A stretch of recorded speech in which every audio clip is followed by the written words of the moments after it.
Hey, what's up? My name is Nick and welcome to Tech House. Today we're going to be reviewing two very distinct VPNs. On the one hand we'll have Surfshark and on the other hand we'll have ExpressVPN. We're going to compare them side by side and see which one is right for you. Now, you might say that a VPN is just a VPN. They all do the exactly same thing. They provide you with secure traffic, anonymity, and also allow you to change your geolocation to appear as if you were browsing from a different country.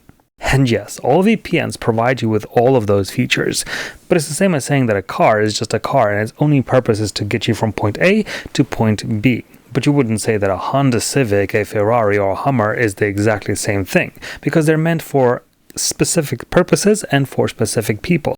And these two VPNs are like the complete polar opposites of one another. Above all, ExpressVPN values security and reliability. It has features that only a business could use and is overall seemed like an almost a luxury product and has a price tag to go along with it.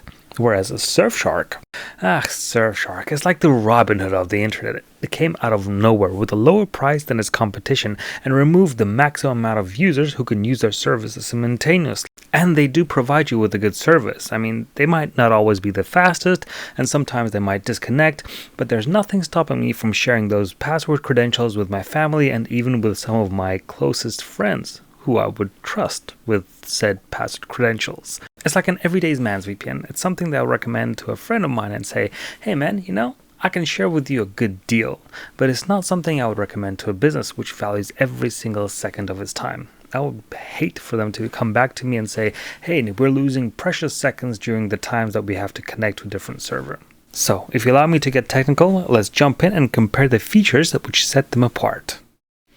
Alright, so let's open them side by side and have a look at their similarities and differences. They both have this big connect button.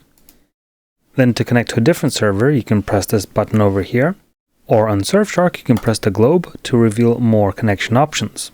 Whereas ExpressVPN gives you an option to connect to a bunch of countries and cities within those countries. Surfshark not only offers you that, but also adds the option to have a static IP and a multi-hop function, which the more expensive ExpressVPN does not have. Now, if we go to settings and then into protocols, you're going to see that we have WireGuard available to us, which is the fastest current profile that is available to us.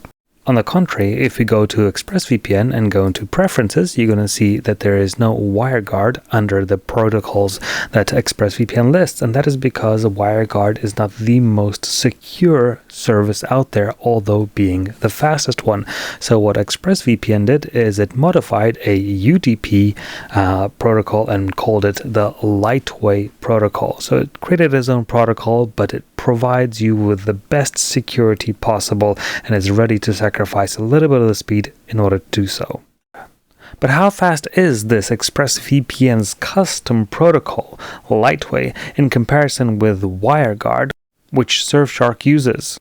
The best way to find out is to run a speed test. What you just saw is my base speed test of my network, which is 943 megabits per second, almost a full gigabit. Running ExpressVPN, we get a reduction in speed, but only down to 730 megabits per second, which is still very, very good. And if we run Surfshark with its WireGuard technology, we can see that it goes down to 416 megabits per second, which isn't bad by all means, but it's more than half of the reduction of my initial speed. And during my many tests, I've never had a connection drop on ExpressVPN, but in fact, during this very video, I had a connection drop on Surfshark. So I would say these are the main differences of what the apps have to offer. The companies themselves do have some similarities. For example, they both provide great support, ExpressVPN being just usually a little bit faster. Then they also have device support for Mac, Windows, Android, iOS, and ExpressVPN once again wins on that front, adding things like Linux support, browser extensions, dedicated app for the router, and for gaming consoles which don't have their own app, there are videos which take you step by step through the process of connecting to the VPN. By this point, the differences should be quite clear, but I'm starting to form another analogy, so just bear with me here. If you had the choice, where would you go? Would you take all your friends to a all-you-can-eat buffet, or would you take 5 of your friends to a fancy restaurant? Now, in the fancy restaurant, the food is going to be top-notch, it's going to be great, but you have to pay the price for it. Or you can take as many friends as you want to a all-you-can-eat buffet. The food is going to be good, it's not going to be bad, it's not going to be on the such high level as the fancy restaurant, but you're still going to get filled up and enjoy your time. So what is it that is most important to you? Would you rather save a couple of bucks and suffer the occasional drop in connection and maybe a little bit of a less internet connection speed? Or would you just want the best of the best? You don't mind that you have only 5 devices to connect. You just want good security, fast speed, and constant connections anywhere you go.